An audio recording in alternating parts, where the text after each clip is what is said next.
So Anne Patchett said that shame should be reserved for the things that we choose to do, not the circumstance that life puts on us. So what does that mean to you?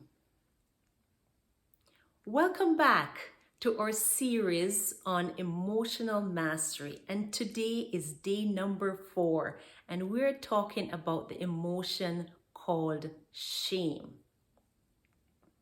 That's a tough one. So shame is one of those more complicated emotions which lies at the heart of who you are as a human being. And with shame, you can't escape the feeling you're somehow wrong, as though someone put you together badly and now you can't avoid the consequences, which is not the case, right? So what is shame? Shame tends to be experiential, meaning it's tied to something you feel you've done or not done. You feel shame when you perceive you've done something wrong. Whether or not that is the case means little. But with shame, there's a perception that you did something wrong, and then this triggers the emotion. And frequently, this wrongness is connected to something society frowns upon. For example, if you were ill and you threw up in public, you might feel shame because you made a mess in front of other people. The problem with shame is it's very unreasonable, because in this example, you could reason you couldn't help being sick and you had no time to find a restroom, but the feeling remains all the same. And because of the way shame is wired, it's almost always tied into your past. And as children, we're taught the social rules from parents and authorities around us. And then later, we're bound by a certain set of rules by our peers.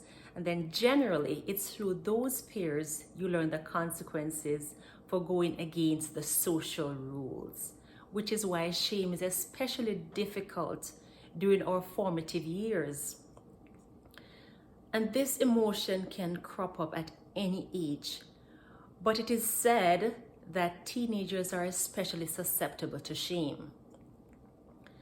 The real problem with shame, though, lies in our own perception of it.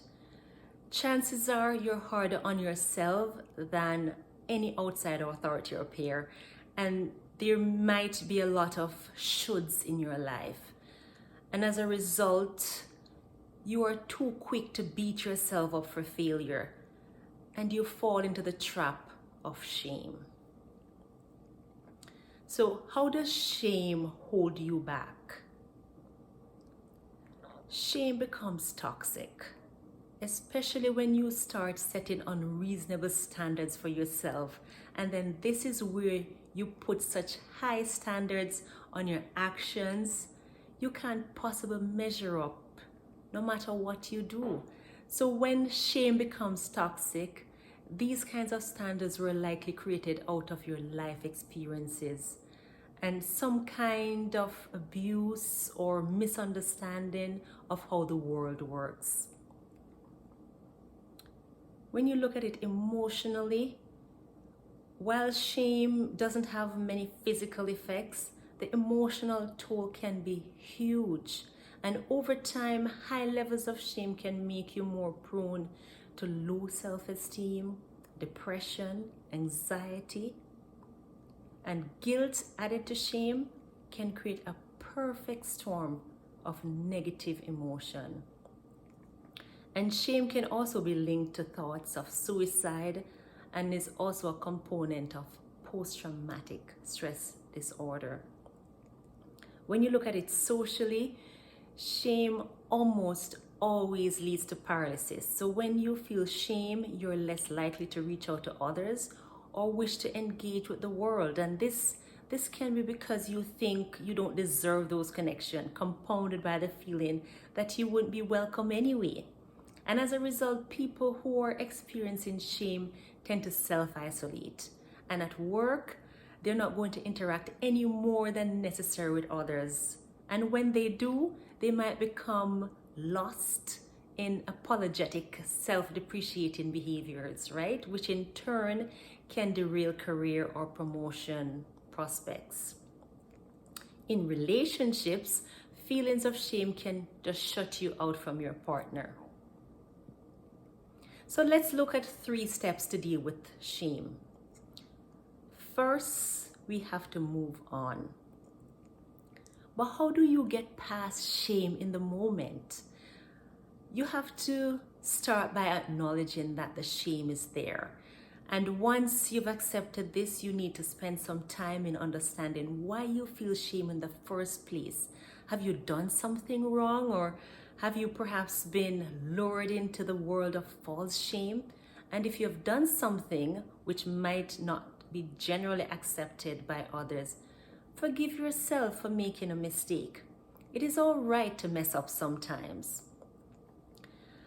But if on examination you're caught up in false shame, you're going to need to spend some time really deconstructing the roots of the shame so you don't trip over them again. And then recognize that your perception might have been skewed somehow through experience, and then recognize what is truth instead.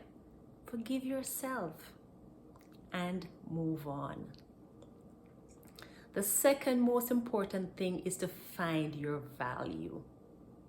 Shame loves telling you you're worthless.